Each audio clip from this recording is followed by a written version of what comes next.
Thank you, Vasu. Phytech serves as an OEM for embedded companies like TI to develop and deploy products at lowest possible time with high reliability and quality using ARM-based SOMs.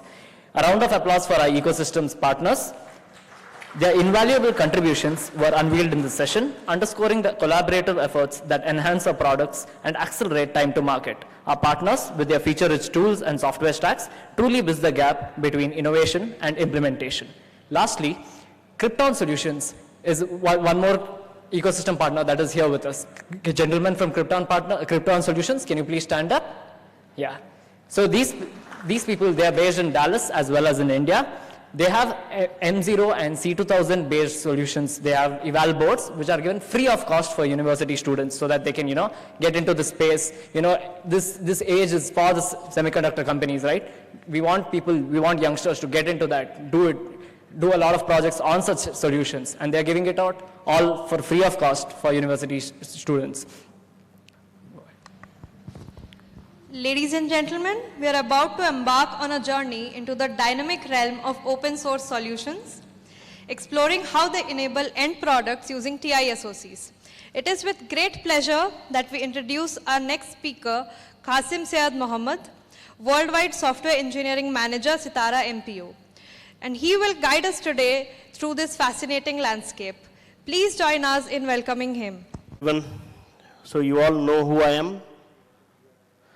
So I am the guy who is in between the lunch and you. So you should bear with me for another 45 minutes so that you can go to lunch. And I know many of my team members and most of you here, I don't know how many of you have really breakfast here and you are waiting for lunch, including me.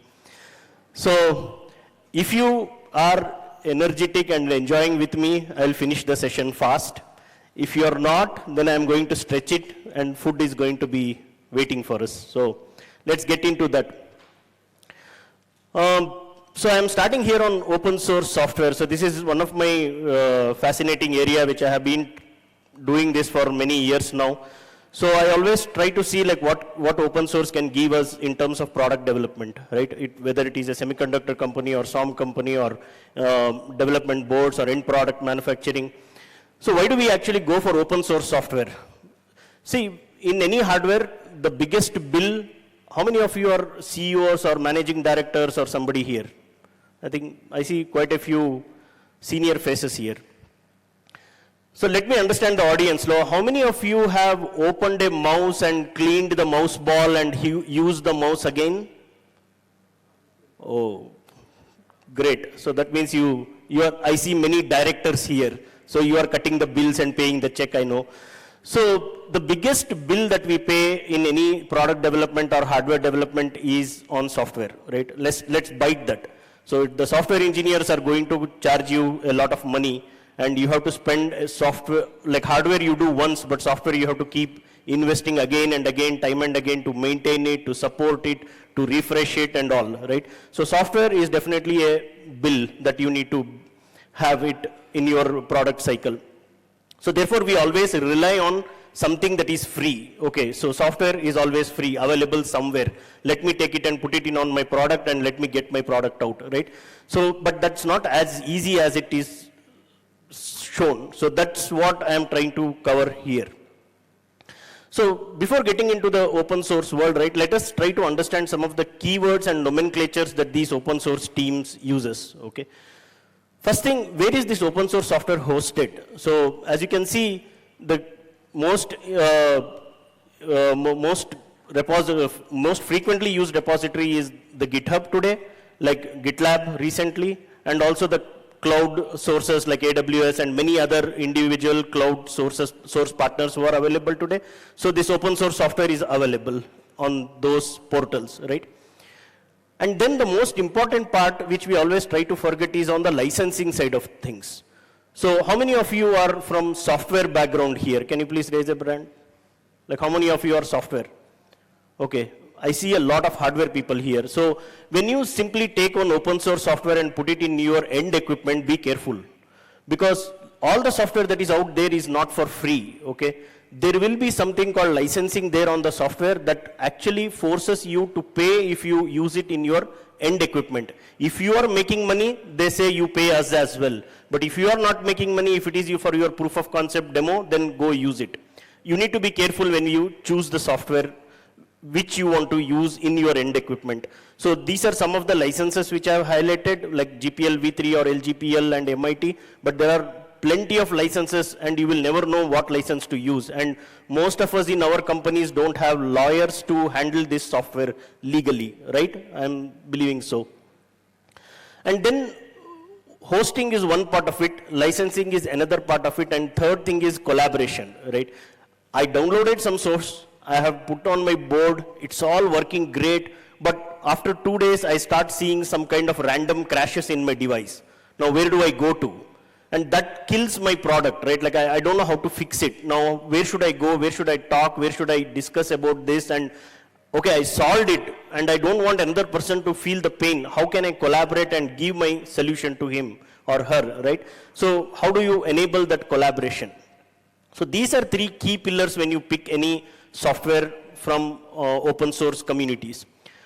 What is it in for TI? Like what is TI doing about it? In each of these domains, if you see, TI hosts software on git.ti.com. It's our own Git repository. We also have GitHub now where we host a lot of key projects where we want to collaborate. And our software is publicly accessible. We say it is free, like you are easy, like you go ahead, use it, deploy it in your end equipments and start selling. We are not charging for software, right?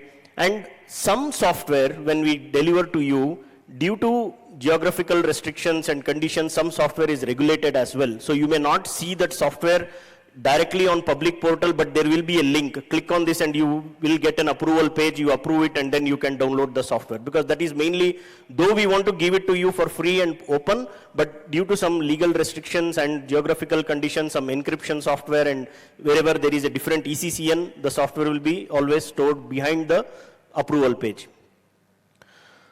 Now, this is all what I had to tell you when it comes to open source software, like how do you pick your open source software.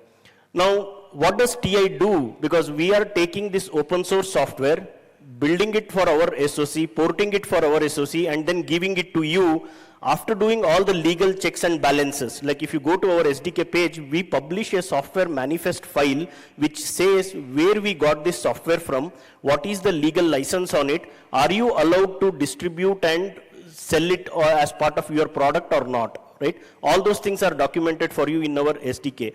But we take very rigorous steps in doing so. I'll tell you why.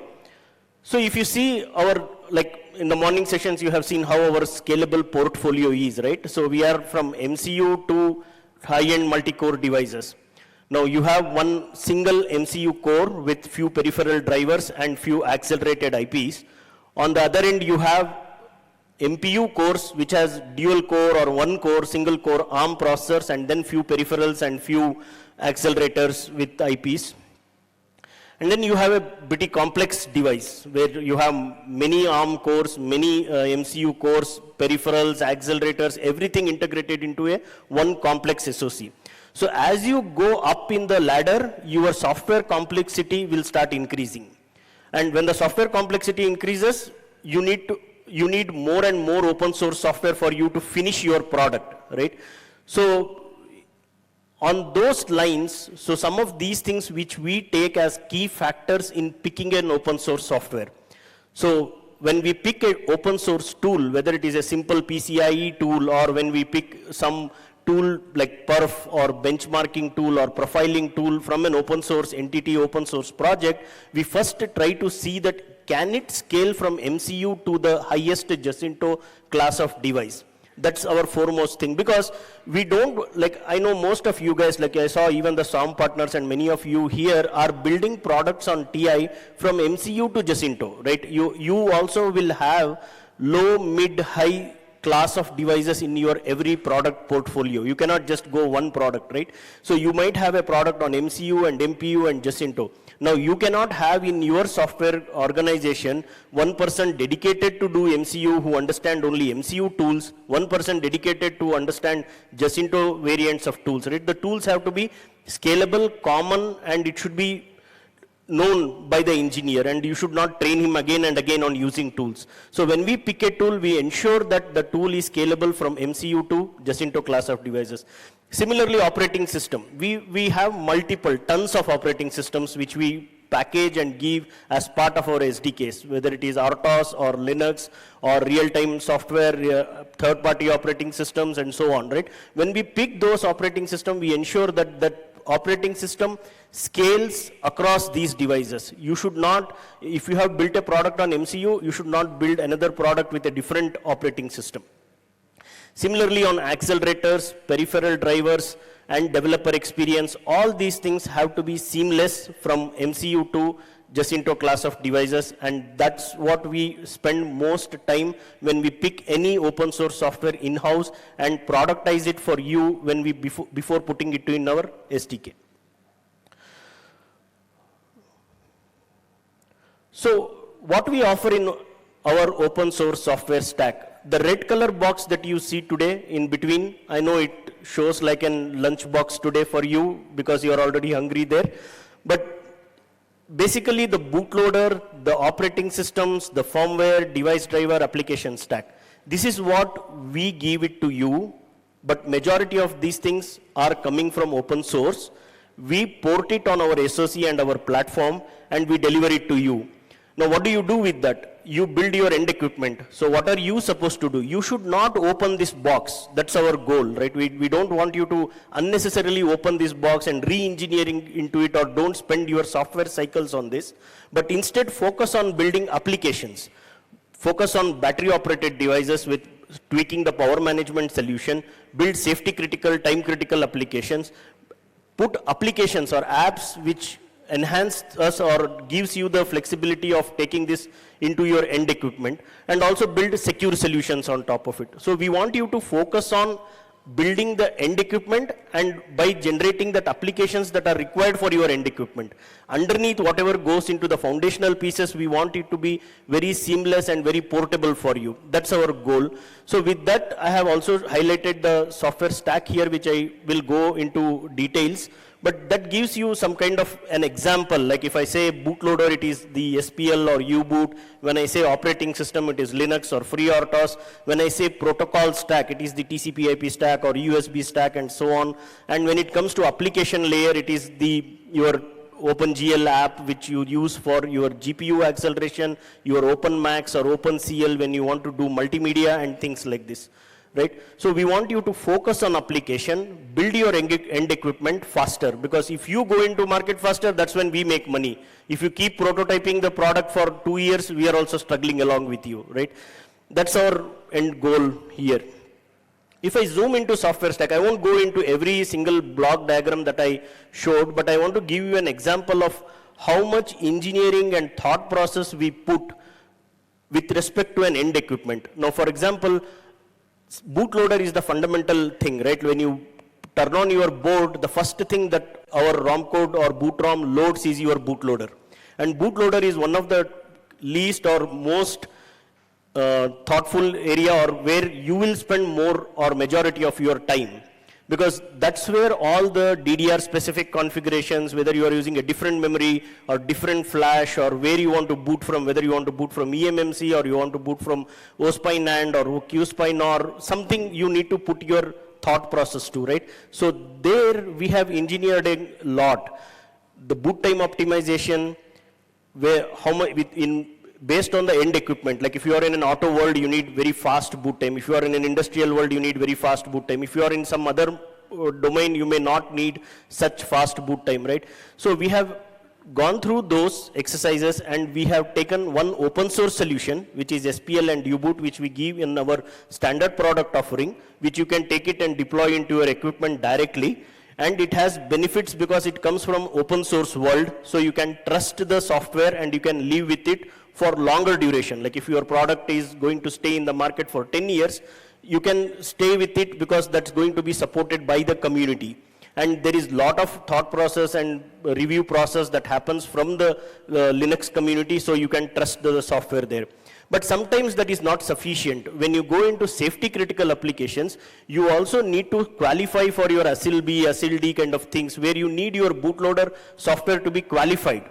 So when you certified, right? So when you want it to be certified, you want to see the code, you want to run LDRA tool on it, you want to run MISRA-C checks on it. But if you run on U-boot code, definitely it might take another 5-6 years to make that U-boot code an LDRA compliant code, right? You don't want to spend time there. So instead, what we have done, especially for safety and wherever you want to go for an authentication or certification process, we give a secure bootloader, which is a very simple, tiny bootloader, which boots fast, which can do authentication on the fly, which can boot over NAND, eMMC, and whatever flash devices you have, very easily configurable with some Windows tool, which you can select all your DDR settings, your PinMux settings, everything, and any normal, even Windows programmer or Linux programmer, a non-Linux engineer can get this bootloader, even if you give this SBL to your hardware developer, because hardware developer is the guy who gets into the board first, right? He wants to get that first piece of UART.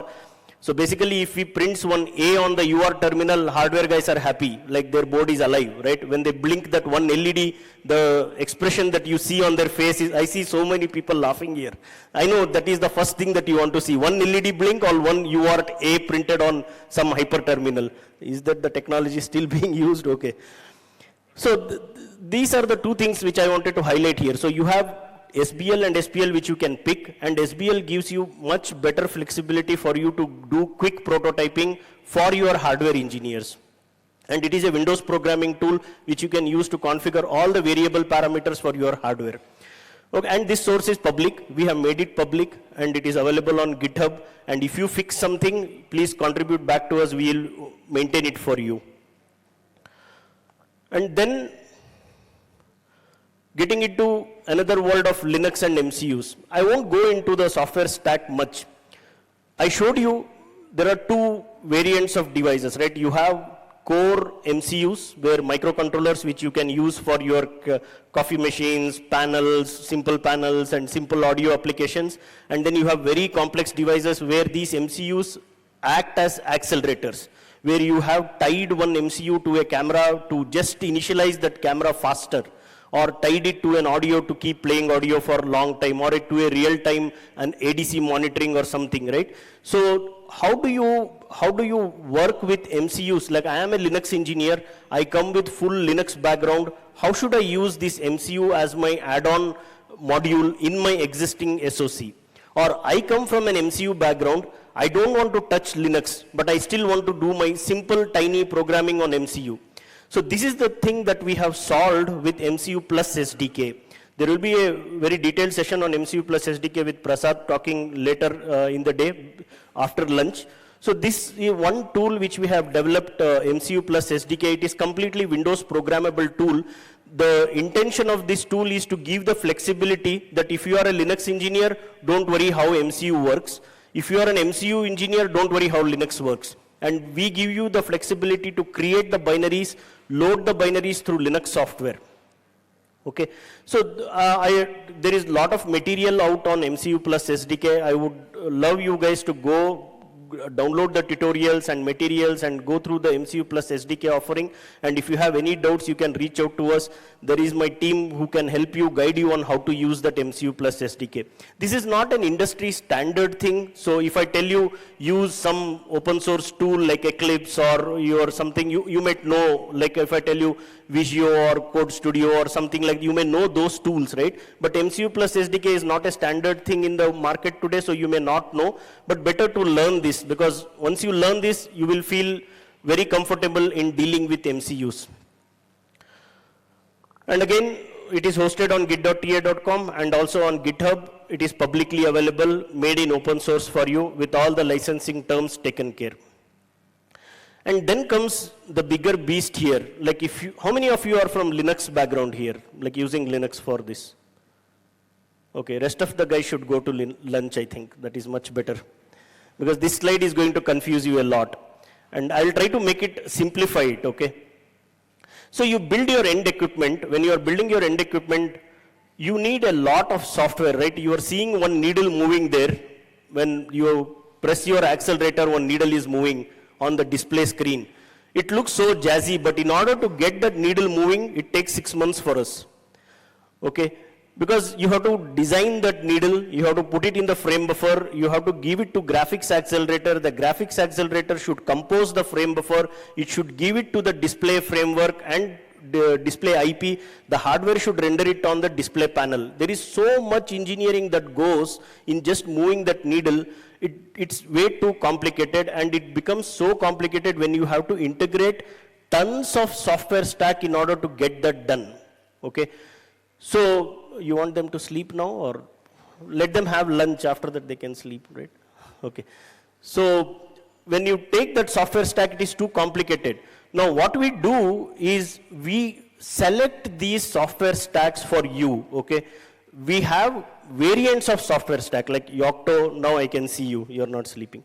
So Yocto, Ubuntu, Red Hat, Android, we have enabled all these 4 operating systems best in class in the world today on TI devices. Okay, if you are very energetic, you want to play with the software source code day in, day out, and every single build, if it takes 12 hours, you are okay with it, then go for Yocto, okay? It will take 12 hours for one build to complete. Because the kind of PCs we have in India, I am 100% sure it will take 8 hours to 12 hours. And when you don't want to build software from scratch, you don't want to see what has happened inside the software, then go for Debian. So I see some of the Linux users here, but you know, right, like today to download an app on your phone, you just go to Play Store and you download. Debian gives you that kind of flexibility. You want some tool, it is not there in your file system, just do apt-get install, you get the tool and start using it. So it gives you that level of flexibility. Red Hat is not our official partner, meaning we work with them, but we don't have an official TI standard SDK offering on Red Hat. But we have very close working relationship with them. We are working with ELISA Foundation for Automotive. So if you have an automotive customer and want to contribute to ELISA Foundation, we can engage with you and partner with you on enabling Red Hat on your product. Okay, that is another open source offering that we have in the market today. And the last one is Android. Android is something like, I don't know how many of you, like there are so many proverbs in India, right? Like it is, you can't swallow nor you can throw it out. So what do you do with Android? It is so beautiful, everything pre-integrated software ecosystem, but you can't use it on your hardware. You don't know what to do with it. And it comes with everything. You talk about GPS, connectivity, Bluetooth, software, Linux, everything is solved for you, but how to use it on your hardware? That is always a big challenging experiment that everyone does, right? So the best thing that I will tell you is if you are building an end equipment and if you don't want to solve any of the software complexity of integrating the software from all different pieces, go for Android. Pick Android, just work with an Android application engineer, build that app, put it on first build that app on your tab or phone. If tab and phone works for your app, then straight away port that application on our hardware. It will seamlessly work, okay? But there are challenges when you use Android because it is a closed system. You cannot tweak here and there. If you say, I want Android and I also want 1 second boot. I want Android, but I also want my battery time to be like this, or I want 2 cameras to be connected. You cannot play with all those things. Whatever standard Android offering is, consider that as a phone or a dead tablet and run an application on it. If that works, build your products on it. Okay, that's the best thing to do. And Android Auto, Android Automotive OS, Android AOSP, all these are shown as different things to you from Google, but underneath it is the same software. Okay, so if you build for one entity, you are actually building for other entities also. Same software can run on car, same software can run on your mobile, same software can run on your 7-inch, 10-inch screen also. But AOSP TV is little bit different because they bring lot of streaming algorithms there, and there is lot of encryption, decryption, security things happen because you have to decrypt the content. So I won't consider AOSP TV as an entity into the AOSP offering.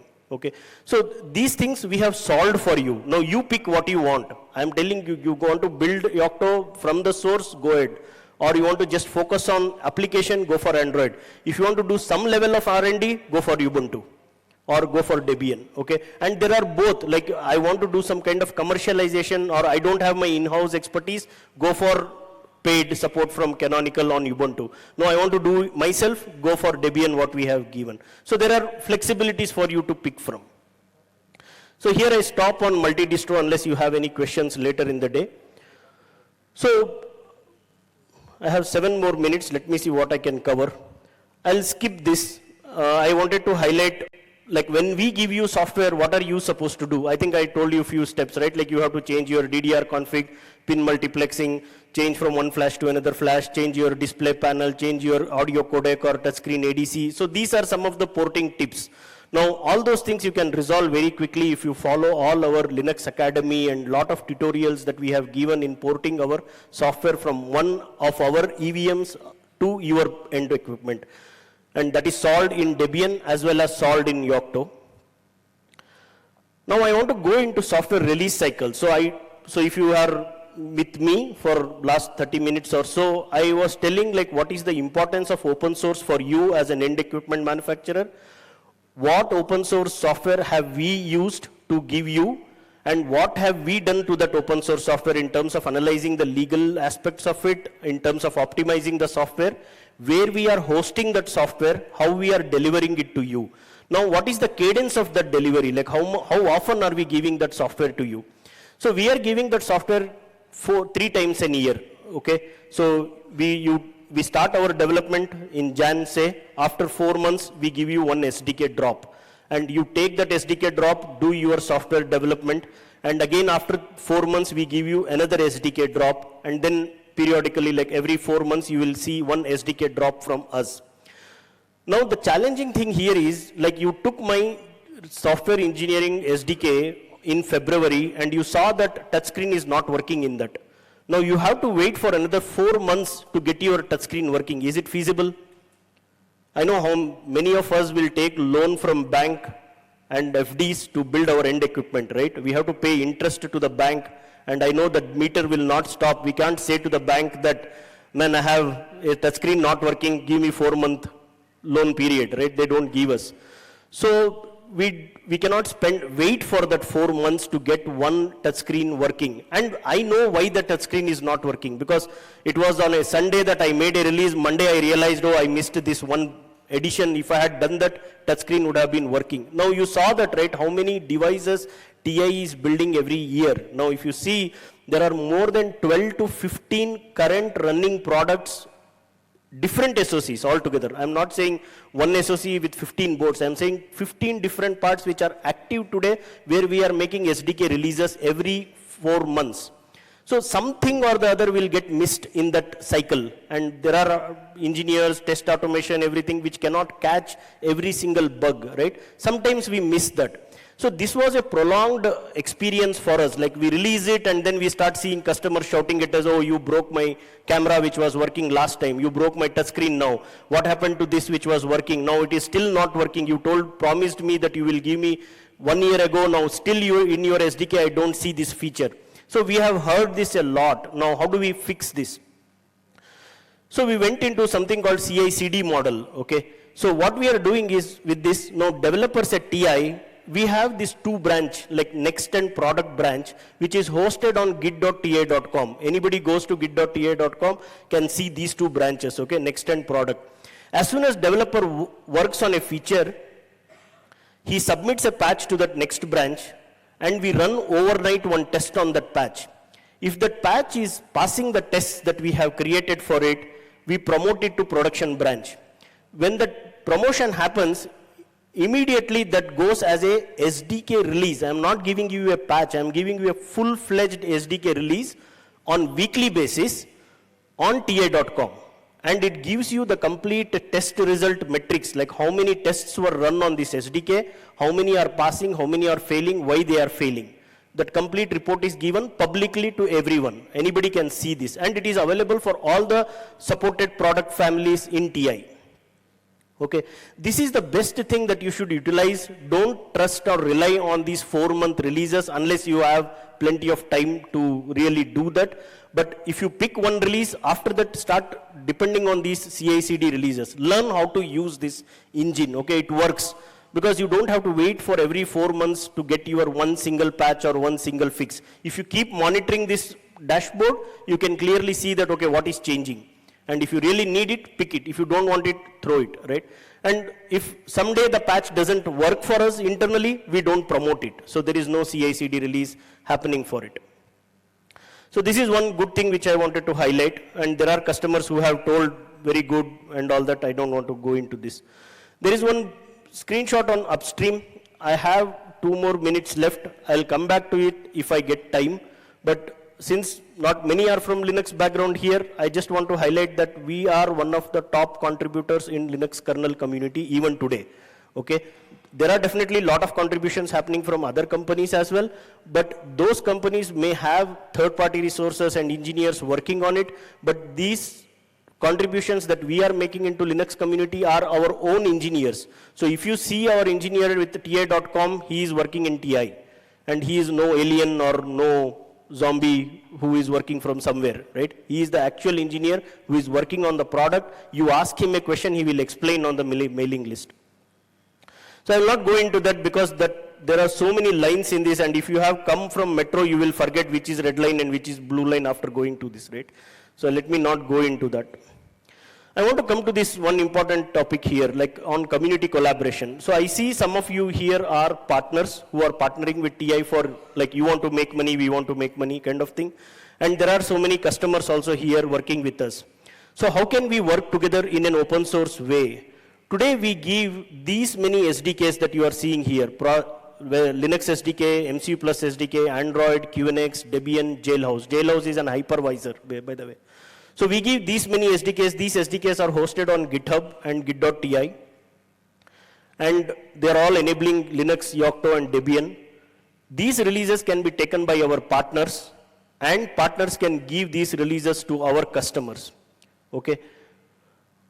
And we take it back as well. Like if customers are contributing to upstream, and if partners are contributing to upstream, it also comes back to us, and it goes to other hundreds of customers. So this is how we are collaborating on software. On hardware side of things, it is much interesting. So you saw Phytech and iWave explaining, right? We go with strategic partners to help you. My time is up, but I'll take 2 more minutes here to just cover this last one slide. So we select partners because we want to stitch the gap. Okay, I showed you this. There are gaps, and we want to bridge this gap. Wherever the gap is in terms of value-added services, in terms of silicon entitlement, we cannot test all the available DDRs in the world on our EVM. We cannot test all the available NAND flash in the system today, in the market today, whether it is touch panel, flash, anything, right? So these partners help us in bridging that gap for our end equipment manufacturers. We work with the community like beagleboard.org Foundation. They help us in solving a lot of problems with community, bringing in the community talent pool or knowledge skill, right? Nobody has infinite resources to work on, but when we all work together, we can solve a lot of problems in the industry today. So that is the theme that we follow when we go into open source world. So how can you work with us? Like I was just showing you, like you contribute to upstream, we contribute to upstream, let's collaborate on upstream. Customers, you have 4 options to pick from. Pick from upstream our software, or go to TI Git repo, pick directly from that, or take our 4-month one SDK, which I told, or go on CI/CD drops, or take from our partners. Like even partners are on same software upstream as us. Okay, so you will get similar support from them as we give. I think I finished. So there are other 2 important sessions that you should attend after lunch break if you are not sleepy. One is on this HGI, which is very important, like all the analytics demos that you are seeing today. And the other thing is on the GPU and graphics accelerator. So a lot of open source topics will get covered here as well. So I would suggest if you can join these 2 sessions if you are around. Okay. Thank you very much. It was nice having your attention. To go for lunch, I heard. So now we are open to questions. Are there any questions from the audience? If you don't, Hello. No, normally here, your left. yeah, good. Normally you test your drivers and SDK with the devices interfaced with EVKs. Suppose we decided to go for new device interface on your platform when we are customizing the design. So where we can look for support for driver or test programs? I will leave that question to my apps manager, Mukul Bhatnagar. He has flown from Dallas to answer all your questions. You're absolutely right that we do emphasize a lot on trying to use our EVK as your first trial platform and kind of try to see what drivers are available on that. We do have some partners. We do try. You saw Qasim mention a word SOC entitlement. The data sheet is usually much more than the EVM, right? And there are also, we want you to be able to figure that out as to what our EVM offers. Then we have complementary, offerings from our SOM partners around that. And then if you still need more drivers that you don't see or customization of drivers, we have tons of third parties that are working on software. Because as you saw, even in previous presentation, that we are having a lot of innovation being done on our platforms, whether it's for application stacks or perception stacks, etc. So if you still need more customized services for drivers that are not available due to a board limitation, there should be availability to do it. And as you saw many references to e2e.ti.com, one thing that I did want to mention to all of the customers that again, as Qasim was saying that on we do not, it's the same engineers that you see doing the upstream. Similarly on E2E, the engineers that you talk to maybe on a personal one-on-one call are the same engineers that are answering the questions from my team on those forums. And they are the ones who are the factory folks. So if you're trying to innovate, we are always there to try to help you, to say, hey, you're trying to do some tweaks on the drivers and you're trying to customize, we will try to help you as much as we can. And if we can't, we'll give it to the third parties. So you're saying e2e.ti.com is the... No, it's not Yes. only fixing or customizing. If we select a new device, suppose you developed EVK today. After 2 years, there is a new device which is more performance-wise better. So then we would like to go for that device. Yes. So then where we get the driver development for that? Any new device that comes out of our shop, will have its own, right? So, and we are consciously looking for scalability. You heard the word scalability across, right? So not only we're trying to design our devices and our SDKs for that scalable portfolio, because even Qasim, when his software team is developing, he doesn't want to reinvent the drivers again or do new drivers, right? So there's a continuity because we are looking for reuse in board design, reuse in software, so that makes us more efficient, right? Because yes, maybe you need more than 2 tops, and that's why you need the 32 top devices from us. But the rest of the peripheral space, the accelerators are probably the same. So the intent is to help with reuse, but all of our new EVMs or anything new that we introduce will come with this full software packages to support those, right? So does that answer your question, or I still see a little? Not exactly. Okay, Yeah, and I'm happy to talk to you more in person later on that too. Thanks. Thanks. So just to add, so these new drivers from our evaluation platforms or the standard boards basically. So now there are a lot of standard interfaces. So for now when you say new drivers for some peripherals, right? Essentially if you categorize the peripherals either on the connectivity, cellular and all those things, or sensors which are mostly I2C or SPI based, or displays which are more RGB, LVDs or MIPI side or cameras. So you can categorize these things, and there are a lot of standards has been coming in terms of interfaces. So MPCI or M.2 is the most common interface. Now you can find on most of the evaluation boards basically, which will help you to migrate from one version to the another version keeping the same device. So like say 4G, you have connected on AM335 and now you want to move to AM62 or Wi-Fi. So now when you say Wi-Fi, again they are available in M.2 modules. So these modular devices are there if you are looking for some IoT things, microbus connector with all standard interfaces of GPIOs or I2C interfaces, those are available. So this makes at least the development much more easier and seamless carry forward for the migration. Okay. Executed and Yeah, see, lot of these open source software stack. So if you understand the software stack, right, like the bottommost piece is the one that TI develops because it is talking to our hardware, and that is the driver layer. On top of it, what comes is all the open source software stack. Like it can be an OpenGL software stack or your TCP/IP stack or your security OpenSSL software stack. It could be any of those open source software stacks that sits on top of this hardware driver that we deliver. Hardware driver functionality, we test it, and as I showed you the test report, you can take our test report and it will tell you exactly how we have tested it, and that should give you enough confidence in trusting this driver. Now this open source software stack, each software stack has their own test metrics also which they publish. Like if you go to Linux kernel, there is LKFT Linux kernel daily test that runs. There are almost like 14,000 tests or something that runs almost daily basis, and you can see how many tests are passing, failing, and so on. So each subsystem has been tested in Linux community in one way or the other. You should use that as your report as benchmark for open source offering. For drivers that we develop, we give the test report to you. So bundling together, you should be confident in using the software. We do software testing in two phases. One, we do on the driver level testing, and also at use case level. The use cases that you are seeing today, whether it is a splash screen or DMS test or HGI and other tests that other demos that you are seeing, they are actually delivered to you in the SDK today.